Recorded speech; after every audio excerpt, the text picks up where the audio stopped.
चाय की दुकान, दिल छू लेने वाली कहानी। भाभी जल्दी बाहर आइए, भैया की गाड़ी का एक्सीडेंट हो गया है।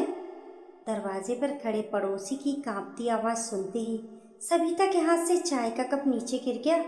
उसे लगा जैसे किसी ने उसके पैरों तले ज़मीन खींच ली हो। वे बिना चप्पल पहने ही बाहर भागी। उसके 7 वर्षीय बेटे आरव ने माँ का आंचल पकड़ लिया, लेकिन वह उसे पड़ोसन के हवाले करके अस्पताल की ओर दौड़ पड़ी। जिला अस्पताल की इमरजेंसी वार्ड के बाहर भीड़ लगी थी। सविता की धड़कनें इतनी तेज थीं कि उसे अपनी ही सांसों की आवाज़ सुनाई दे रही थी। तभी डॉक्टर बाहर आए। उनके चेहरे की गंभीरता देखकर सविता का दिल बैठ गया। हमें अफसोस है, हम उन्हें नहीं बचा सके। बस इतना सुनना था कि सविता की चीख पूरे अस्पताल में गूंज उठी। उसका संसार एक ही पल में उजड़ चुका था। उसका पति महेश, जो हर मुश्किल में उसके चेहरे पर मुस्कान ले आता था, आज हमेशा के लिए उसे अकेला छोड़ गया था। महेश कोई अमीर आदमी नहीं था। कस्बे की एक छोटी सी किराने की दुकान पर नौकरी करता था। महीने की मामूली तनख्वाह से ही घर चलता था, लेकिन घर में प्यार और अपनापन इतना था कि कभी किसी चीज़ की कमी महसूस नहीं होती थी। महेश हमेशा कहा करता था, पैसा कम हो तो चल जाता है, बस घर में प्यार कम नहीं होना चाहिए। लेकिन किस्मत को शायद ये मंजूर नहीं था। अगले दिन अंतिम संस्कार हुआ। पूरे गांव के लोग आए।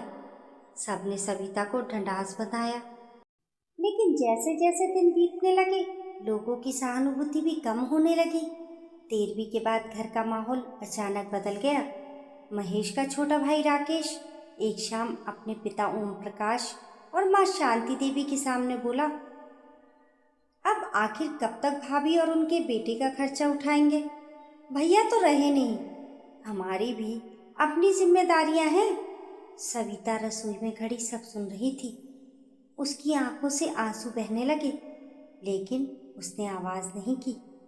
राकेश की पत्नी पूजा भी बोली, मैं तो पहले दिन से कह रही हूँ कि इन्हें मायके भेज दीजिए, वहाँ इनके भाई हैं, वही संभालेंगे। सविता ने पहली बार महसूस किया कि पति के साथ उसका सम्मान भी इस घर से चला गया है। केवल उसके ससुर ओम प्रकाश चुप बैठे थे। उन्होंने धीरे से कहा, बेटा, बहू इस घर की जिम्मेदारी है, इसे कैसे भेज दे?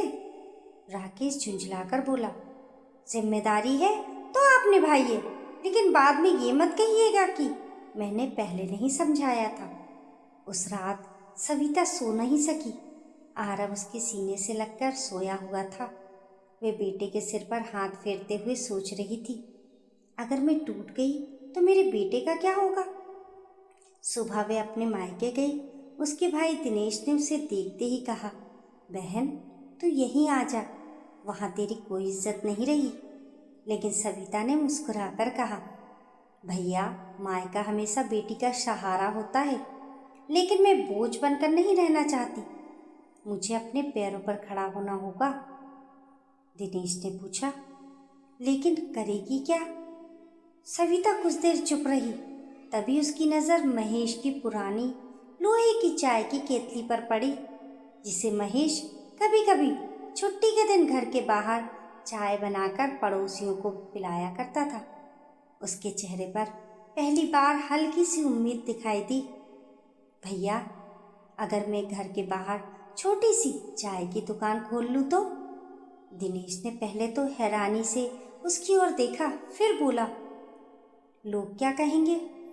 सविता ने दृढ़ स्वर में जवाब दिया, जब मेरे पति की मौत हुई थी तब भी लोगों ने बहुत कुछ कहा था। अब अगर मैं अपने बेटे का भविष्य बनाने के लिए मेहनत करूंगी तो लोग फिर कुछ कहेंगे, लेकिन इस बार मैं लोगों की नहीं, अपने बेटे की सुनूंगी। दिनेश ने बहन की आंखों में पहली बार हिम्मत देखी। अगले ही दिन उसने अपनी छोटी सी बचत सविता को दे दी। सविता ने उस पैसों से एक पुराना स्टोव, कुछ गिलास, चाय पत्ती, चीनी और बिस्किट के डिब्बे खरीदे। घर के बाहर पड़े छोटे से खाली बरामदे को साफ किया और वहाँ लकड़ी का पुराना तख्ता रख दिया। जब मोहल्ले वालों ने देखा कि महेश की विधवा बहू चाय की दुकान लगाने जा रही है तो तरह तरह की बातें होने लगी। अरे, घर की बहू सड़क पर दुकान चलाएगी? अब यही दिन देखने बाकी रह गए थे। कोई और काम नहीं मिला क्या? पूजा ने भी ताना मारा। देख लेना, 2 दिन में दुकान बंद हो जाएगी। सविता ने किसी को जवाब नहीं दिया। अगली सुबह सूरज निकलने से पहले उसने भगवान के सामने दीपक जलाया। महेश की तस्वीर के आगे हाथ जोड़कर बोली, मैं हारना नहीं चाहती महेश, अगर कहीं हो तो मेरा साथ देना। उसने स्टोव जलाया, केतली में पानी चढ़ाया। पहली बार चाय की खुशबू उसके छोटे से बरामदे से उठकर पूरे मोहल्ले में फैल गई। लेकिन उसे बिल्कुल भी अंदाजा नहीं था कि ये छोटी सी केतली सिर्फ चाय नहीं उबाल रही थी, ये उसकी किस्मत भी बदलने वाली थी। अगले दिन सुबह 5 बजे ही कविता उठ गई। उसने सबसे पहले आंगन में पानी छिड़का, तुलसी के सामने दीपक जलाया और महेश की तस्वीर के सामने हाथ जोड़कर बोली, आज पहली बार अपने दम पर कमाने निकल रही हूँ। अगर कहीं हो तो मेरा हौसला बनकर मेरे साथ रहना। उसकी आंखों से 2 बूंद आंसू तस्वीर पर गिर पड़े। उसने जल्दी से आंसू पोंछे और चूल्हे पर दूध चढ़ा दिया। थोड़ी ही देर में अदरक और इलायची की खुशबू पूरे बरामदे में फैल गई। बरामदे के बाहर लकड़ी का पुराना तख्ता रखा हुआ था। उस पर स्टील की केतली, कुछ कांच के गिलास, बिस्कुट के डिब्बे और हाथ से लिखा एक छोटा सा बोर्ड रखा था, सविता टी स्टॉल। ये बोर्ड उसके भाई दिनेश ने रात में ही बना कर दिया था। उसे देखकर सविता की आंखें भर आई। उसने मन ही मन कहा, महेश, आज से ये दुकान सिर्फ मेरी नहीं, हमारे सपनों की है। सुबह 6 बजे पहला ग्राहक आया। वे गांव का डाकिया रामू था। उसने मुस्कुराकर कहा, बहू, एक चाय मिलेगी? सविता ने घबराते हुए पहली चाय बनाई। उसके हाथ कांप रहे थे। उसने गिलास बढ़ाया तो रामू ने एक घूंट लिया और मुस्कुराकर बोला, वाह, ऐसी चाय तो पूरे बाजार में नहीं मिलती। उसने 10 रुपए दिए और जाते जाते जोर से कहा, अब से मेरी सुबह यही की चाय से शुरू होगी। रामू की बात सुनकर सामने से गुजर रहे 2 और लोग रुक गए। उन्होंने भी चाय पी। देखते ही देखते सुबह के 2 घंटों में 8 ग्लास चाय बिक गई। शाम तक उसने कुल 180 रुपये कमाए। रकम बहुत बड़ी नहीं थी, लेकिन सविता के लिए यह दुनिया की सबसे कीमती कमाई थी। रात को उसने वे पैसे महेश की तस्वीर के सामने रख दिए और फूट फूट कर रो पड़ी। देखो महेश, आज मैंने पहली बार अपने हाथों से कमाया है, लेकिन ये खुशी ज़्यादा दिनों तक आसान नहीं रहने वाली थी। तीसरे दिन राकेश ने बरामदे में आकर ऊंची आवाज़ में कहा, भाभी, ये दुकान हमारे घर के सामने नहीं चलेगी। लोग क्या कहेंगे कि हमारे घर की औरत सड़क पर बैठकर चाय बेचती है। सविता ने शांत स्वर में कहा, भैया, मैं किसी से भीख नहीं मांग रही, मेहनत करके अपने बेटे का पेट पाल रही हूँ। राकेश ने ताना मारते हुए कहा, मेहनत के नाम पर पूरे खानदान की इज्जत मिट्टी में मिला रही हो। ये बात सुनकर ओम प्रकाश जी बाहर आए। उन्होंने पहली बार अपने छोटे बेटे को डांटते हुए कहा, जिस काम से किसी का घर चलता हो वे कभी छोटा नहीं होता। अगर बहू मेहनत कर रही है तो उसे रोकने का अधिकार किसी को नहीं है।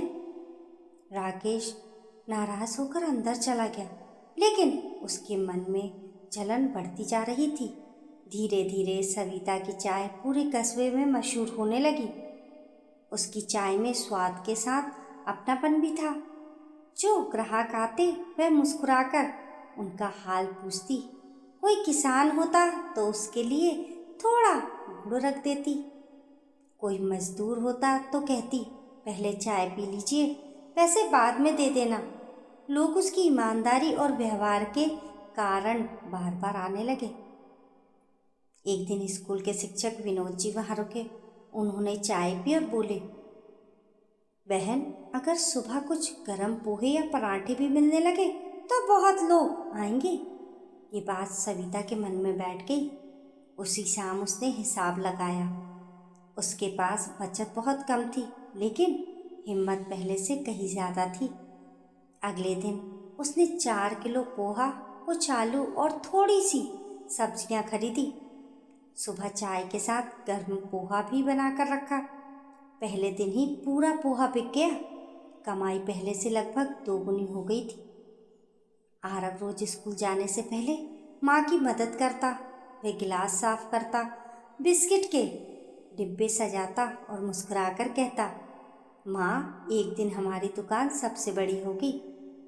सविता उसके सिर पर हाथ फेरते हुए कहती, तू बस पढ़ाई पर ध्यान दे बेटा।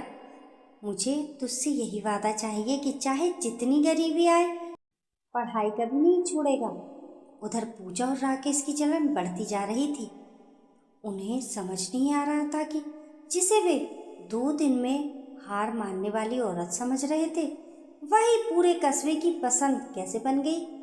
एक शाम पूजा ने ताना मारते हुए कहा, देख लेना, इतनी कमाई देखकर बहू के तेवर भी बदल जाएंगे।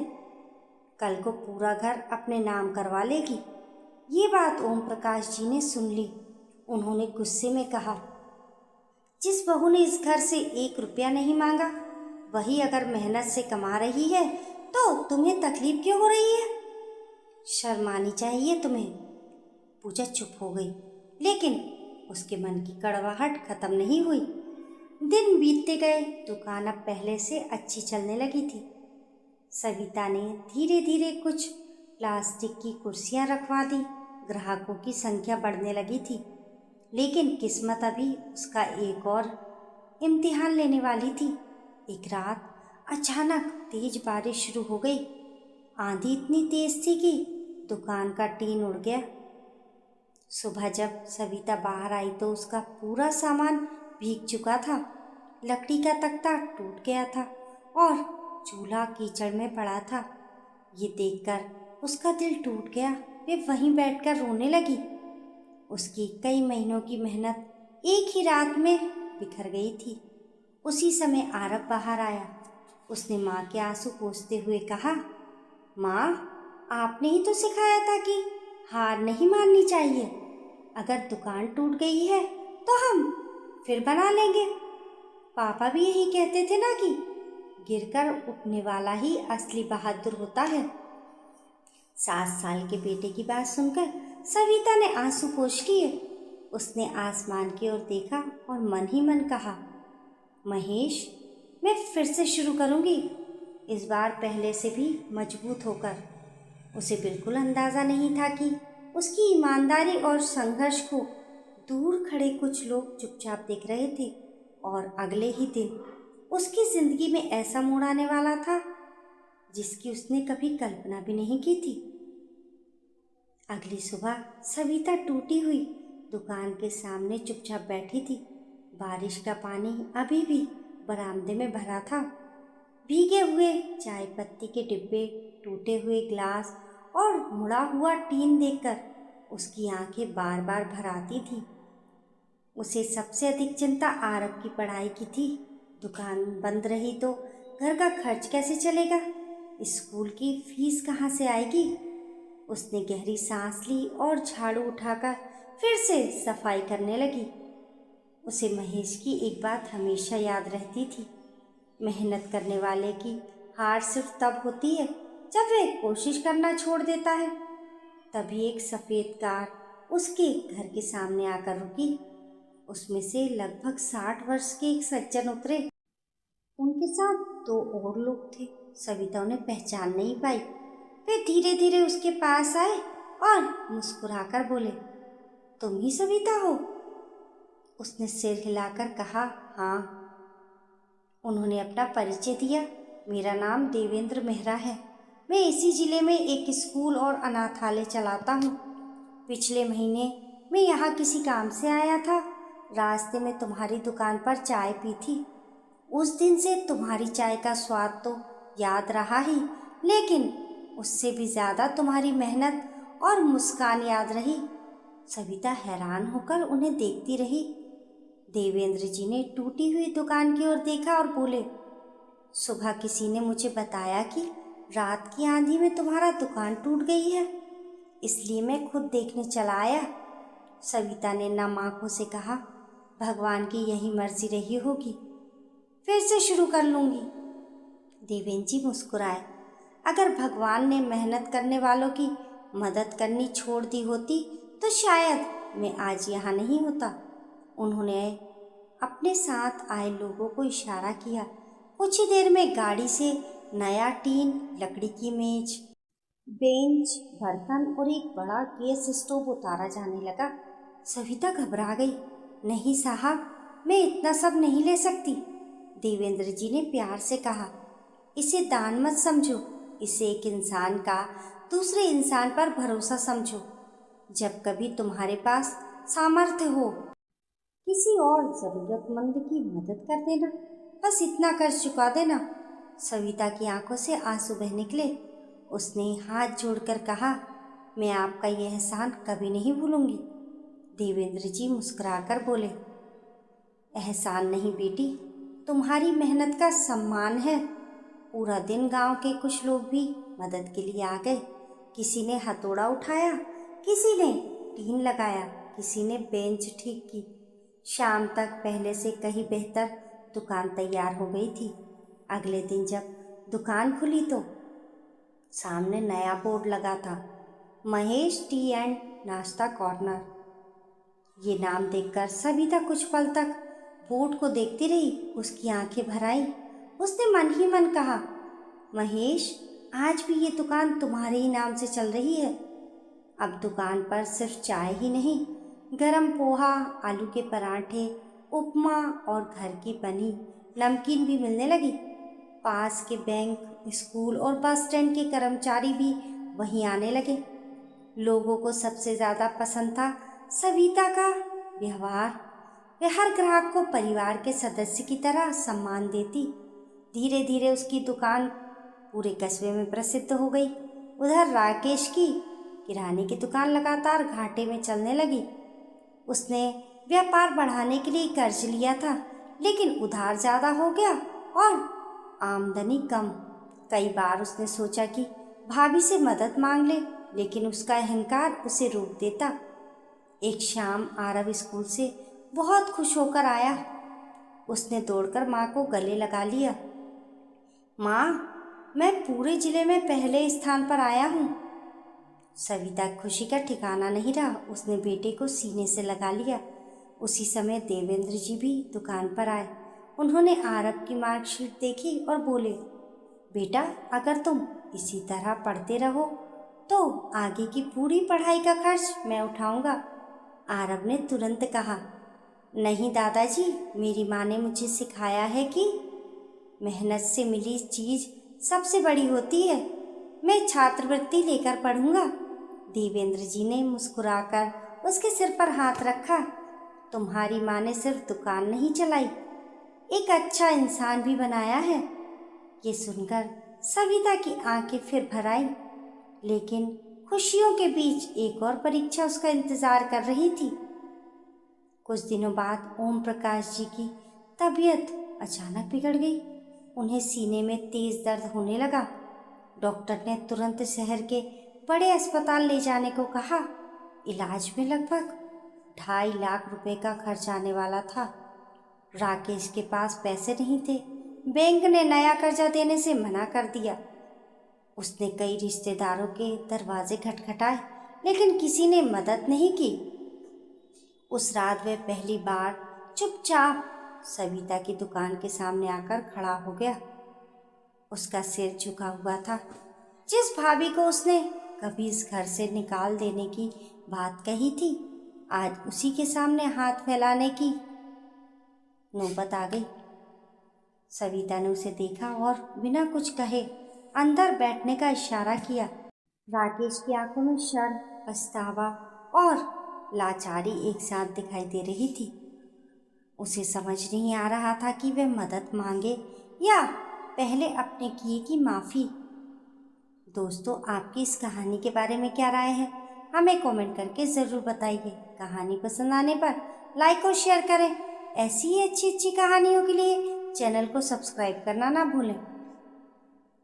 मिलते हैं फिर एक नई कहानी के साथ, तब तक के लिए नमस्कार।